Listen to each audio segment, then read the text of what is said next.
జై శ్రీరామ్.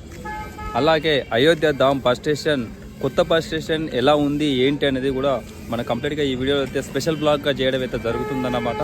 సో ఇంతకు ముందు బస్ స్టేషన్ అయితే లేదు, మామూలుగా ఉండే. ఇప్పుడు కొత్త బస్ స్టేషన్ పెద్దగా కట్టడం అయితే జరిగిందన్నమాట.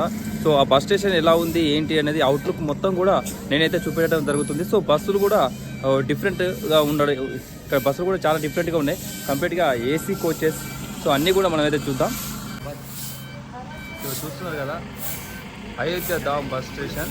సో ఇక్కడ మనం చూసేది 24-25 ప్లాట్ఫామ్స్. ఈ విధంగా చూసినట్లయితే బస్సెస్ అన్నీ కూడా ఈ విధంగా ఉన్నాయి, అన్నీ కంప్లీట్గా ఏసీ కోచెస్.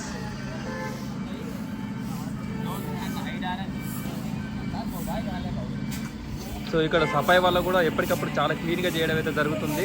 ఇక్కడ ఎలాంటి చెత్త ఏమీ లేకుండా కూడా వాళ్ళు దగ్గరుండి ఎప్పటికప్పుడు క్లీన్ చేయడం అయితే జరుగుతూ ఉందన్నమాట. ఇక్కడ హెల్ప్ డెస్క్ కూడా ఉంది. సో హెల్ప్ డెస్క్లో మనకు బస్సుకు సంబంధించిన కంప్లీట్ డీటెయిల్స్ కూడా హెల్ప్ డెస్క్లో ఇక్కడైతే తెలుసుకోవచ్చు అన్నమాట. ఎలాంటి ఇన్ఫర్మేషన్ ఉన్నా మీరు అడగాలనుకుంటే ఇక్కడికి వచ్చి అయితే తెలుసుకోవచ్చు.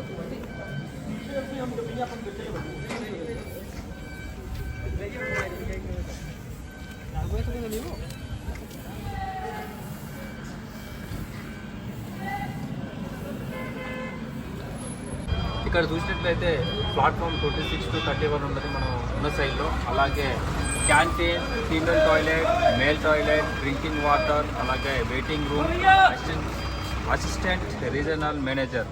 సో ఇవన్నీ కూడా ఈ బస్ స్టేషన్లో ఉన్నాయన్నమాట.